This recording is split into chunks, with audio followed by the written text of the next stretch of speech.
Hello everyone, ahan mamukta da video siba yengbiri ba mayam punak po pibai me kedi ikong nunduna khoramjari mayam ngasi video se keno ni ai tare ko ID LAIRABA world che ID khani mamangda ID moigi wathok se damanga logi moi wathok se ID lotion gra bane ba ko ID sengdoga kadawga lotion gra ba ID wari ne ba ko ado hoji ana update ama lai ba ko update ama lai je mayam ai asi su ai site yo ai ID site yo ai Wafham ga thamning na ai video semjarak bane ba ko ado mayam phare ne se to ne ko ai asi siga lap thamone ai video se hoding ai man hom tang hajar ke ba sing bo wa doine ba de kai noi kan sida yeng oba mem ko id hojik ti LAIRABA world che ko id mangal che damangal che id ai ne di yam botho aduna ida mangal ko joni mem wara wi ade ko ado yeng oba mal di hoji mi am tana support udre ne di hai ba ko id LAIRABA world che damangal ni support udre ne di hai ba adubu id mana video ma seng tam da magi reels ma seng tam da di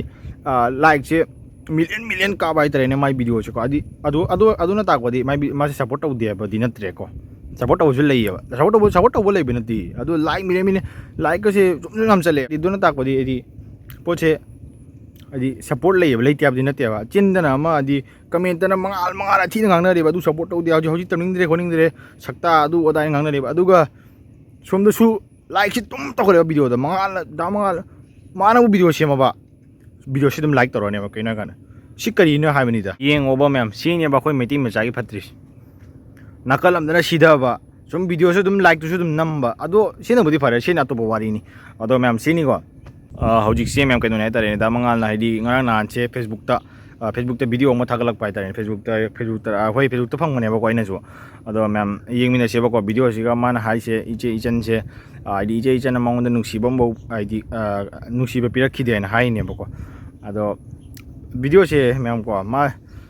asa ai kai hadino kang de da ju su thak mare da ma video ngang se mem tamina se ko ai yanga lage video se lai re ko ado na ngang ge se ngun da ngang biu mem sai ge se ngun da sai biu thi na hai ge se ngun da hai biu ko barna thaw ke am thoning ga moroi ba ko ba mangal ko ke am ming hong dok ni ma ne ko ai na phasa da ba ne ko ado pa to pa da tai na bi ge no ai na phatta ba ne ngun da ngang biu ko aduga ai na hajaning ba di mayam gi thaja ba ju ai na handak no puk sim gi di manghal le ba ko aduga mayam da khanjari ba loyal oi ba mangal ko phaba mangal do aingonda gi di mangre ba ko adum upasina thamoi sina nungsina na nuai na raun lai min na jaba do daimina bio dum ko isai karim ta khandana ai sai ojaba thidana pochu holage ai Nungshiba sut ki adugi mohta ai aseng ba Nungshiba do ai mongonda gi phangi de aduga mayam da haijaning ba makaka haijaram ge madudi video do ubo kuting mak thajabi gano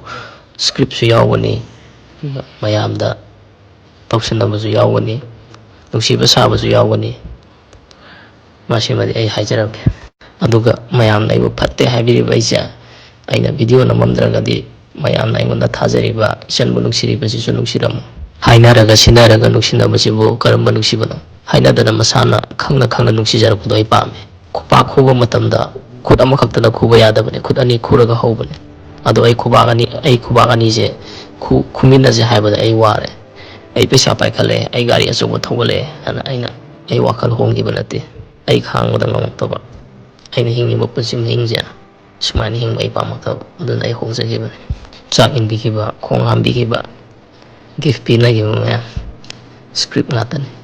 matai manaw ina lai mina ma tamda nupi na yum pu ba nupa na thoga sentan mai sama sana thopan adu nupi gi awa ba de nupi na waja ba de mayam no bi adu nupa gi awa ba de kai dong na su khangwai maram jo hangwai sine sama si sanabe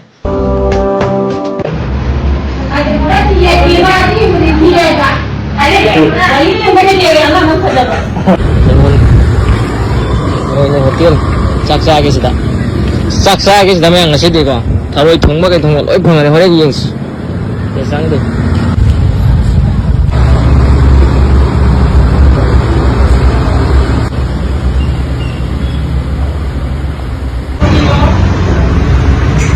hotel de hai kre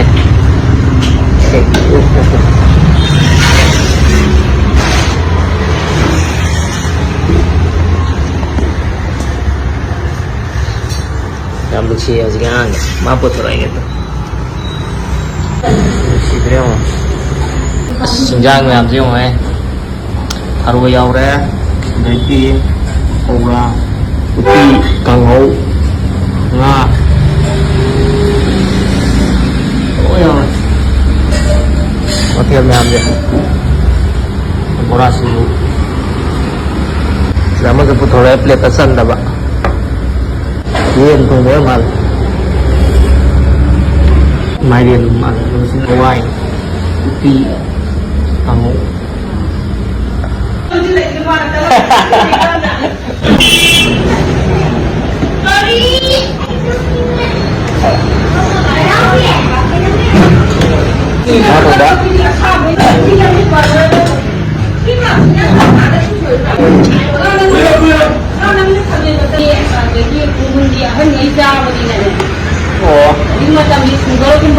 Siapa itu?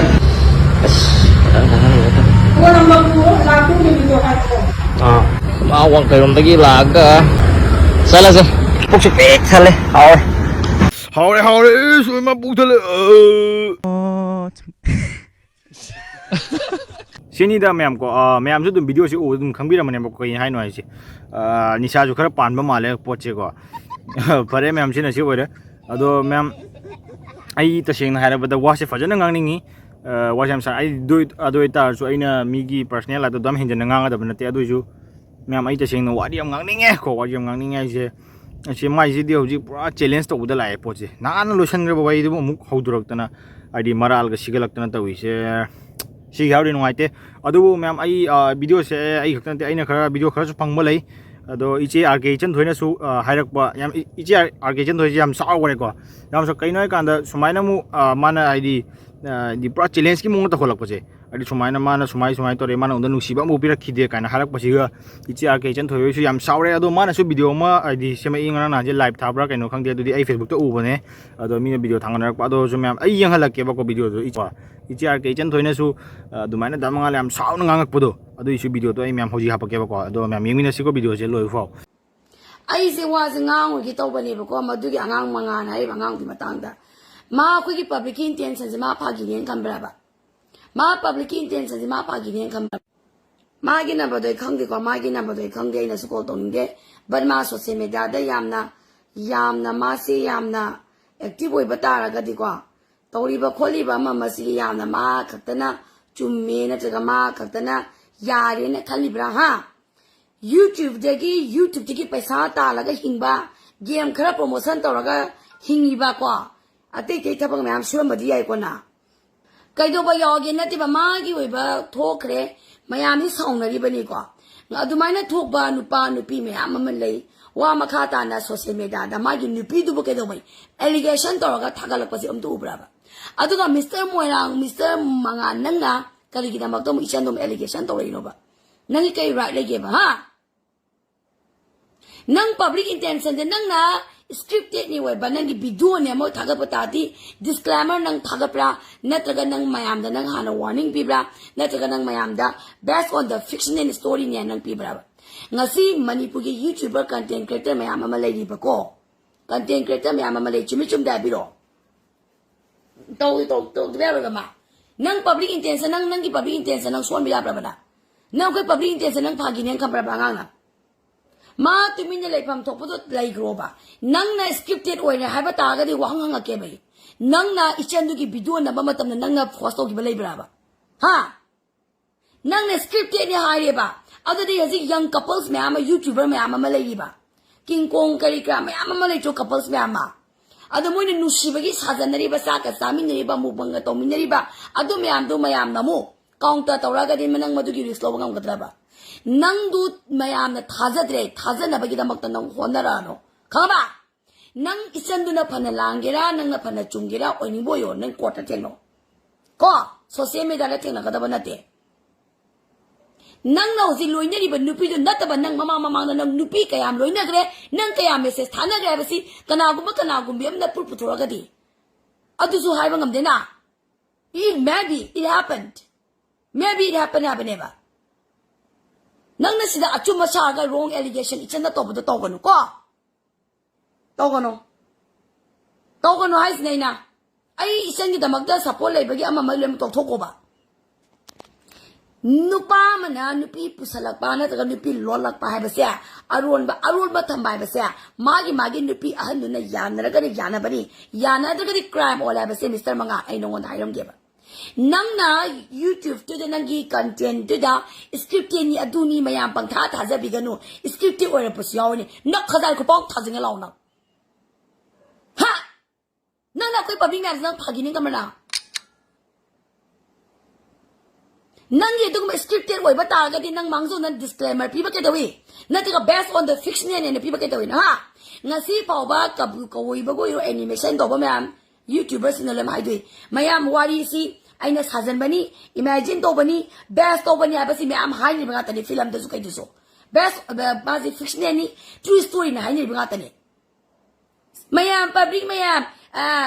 YouTube content to ba de scripted oi ba su yaw ma ya yaw da ba ya nang na yam hai pass na lo ko da nang da mai na nang ha bia ba nang ha nangi video du da nangi nang nu share ko gi wa na ti ne taw ne nang kari wo de nang mayam na nang support to khadina nangi leita lara ba mayam tu da puksien saw ba adu gum la ba yum liam bi ama ichen na ma gi da magda thoglei ba du gi content du da he ne na support to gi ba ni mayam na nang ay no wang wang ge ba nang ge du me scripted tu da nang thamoi seng na ichen du na willingly nang to gi ba nga de no da nang force to ma di kana khang ni na thibung sa ise sigi content job gi YouTube ba ji chema gi ni adu na video nam slaw na haira ma ga di na mayam si chu dai na ko nei na pa ta ba ne nang ma kha ta rai ra ga di nang adu ko ba ichan du da nang adu mai na nang content sama matam da kari ko ma threaten to ba gi pot ma la ga di nang mayam na nang kai to kai na khang ma na ha nang na content du da nang ichan du use to ba ne ba mayam na nang musri du kari gi no ba nang lan gre soi gre nang tumin le gro soi gre nang tumin le ro na nang soi chen du jo si angang yaw ma ya ma angang nang na sa gi da magdan Nungshiba ya na sa da na sa do na kari chari kari thai kari toi na ai ba yi bre nang ang ba ha hoi mangan da pa po phone to ayo na nang ai ne case thang kal kanina nang ai ne case thang nang ai ne case thang man kana kai chen ngam de ba na nang bang dong do bang nang sa public mayam sin intention phagi nang kamra na scripted ni dunia da ni kai na ga adri isan na khong ham bi ri ba isan gi da mak nang ga to bi isan ni phi sa ri si mayam gi bi awana ta ba nang ga du jin rayon na da dressing table thlaki do dressing table gi mamman du gi wa na ti jin rayon ni intention do central idea do nang han understand to da ba ni ko nang gi promotion kya advertising mari manga nan phanga ma yai kana gi thudai phanga ko na nang si public na nga ga di na nang ne scripted ni haraba ta di nang na kari isan da chetan do ma ga di nang nan da to ko ni ban pi la ahan ba ro bi nang kunak ai no anga di nang ha nang isan to nang na isan du na tha angang du na tha kya su da nang nu pi kya koi ba wa ge nang adu na ta ba isan na kya ge thengka ka mo kya halak pi kya reels na pi kya pha ga ge na hang na ga di mayam na tumin ni lai ro la le ne seng to ke tumin ni lai ro makha ta ba wrong allegation to ka no ko nang o si couple king kong nei ri adri mukbang kani kra lai ra ba adu to ma ama lai ri ba lai to YouTuber me ama adri ke YouTuber couples me ama lai ri khuda mo na film star gi da dayananda lai ri thamai bangi dayananda lai lete adri kano ju lai ri ke ba mi butak to ba hero to mami am ta ro thamai bangi do am ta bi ro ne daya bra dai lady chumi chum ni ma mai bi ro film da to sa ba ma tai ma naw ma ama ma tha ga pa ko pa ma ama ma lu na to sa ba ma ama ma lady ba nang si na nang trust issue la hala kano ba nang ma du gi nang responsibility nang lo ngam ga dra ba na ha nang tumi na thabam tho ba tharo nang gi de kan de sem ni ma nang ga du la ta no pa sa la to na mina nga ga di nang mina nga ga di na kanisu lady yes kanisu lady mayama ma lady abani da chumi chum de nang script ni myam khangbi de bo le mak chum ne ha ba le te nang da mai na ko da nang kaung ta to ya na ha aku ji thubang lo aku ji thi sa pro na nang public nang intention nang thi sa pro nang public nang ga sing na ga no nang mayam su script to le ba video myam to le mak chum mam ne ha ba le te script we ba kam su yo ni ga na nang ga script ni na nang yani YouTuber content kudi mang na YouTuber na disclaimer ma pi bane film program da film ama to bada music ama to bada film ama to bada video ama to bada disclaimer ama to kani na to based on the fiction ni adunya dani magi limit e kani nan relationship le kani what is the meaning of disclaimer it should be a limit and liability and it should be magi relationship to magi limit ama kani nang madu khang da na nang adu makadar madar gi oi ba ta ga di nang kali gi da mak ta nang mya mang du uchai ro na nang adu mang zo na nang hai ba ke to wi nang chumi chum de mya mai bi ro nang ai na hanga kai ai hanga ke ba nang kana hanga nang isan da nang na bidu da namba matam da nang phusa phuda nang bidu nam si lao ya ga di nang na thibong je nang kamai do sa di nang hai ba yaw bra yaw da ben hanga ga di kana gum ba mana ha tau ga no ko tau ga na tau ga no nang tau ga no nang public intention me ab nang chokani khang ga no na mana siki tumin ne legi siki di ma public ne abani da social media ba di public ne ba mana public amada isan gi ai ama magi wa ma to ko ba mana youtuber content kan su legi adadi gi koi akoi ke ba na now ba su legi lai ke adagi di daya su legi lai ke ro youtuber content me ama ma legi ba magi imung manung sang thong ba khot pa mi ma tai ma naw me am utro influence me am to ba lai ke am da kombiro ne lai ke ba to Manipur the YouTuber couples ni ama malay ba influence over may ama malay ba adu mo mayam do script ni na account to na raga di habani da adu akoy ba trust mangna ta habani da akoy ba trust me am se mangna ri ba madu ki responsibility nang long ga dra ba so I appeal Mr. Manga ko nang matu manaw makata nang alin ng putar kanina nang inat nang yam soy ba nang yam soy ba le ba na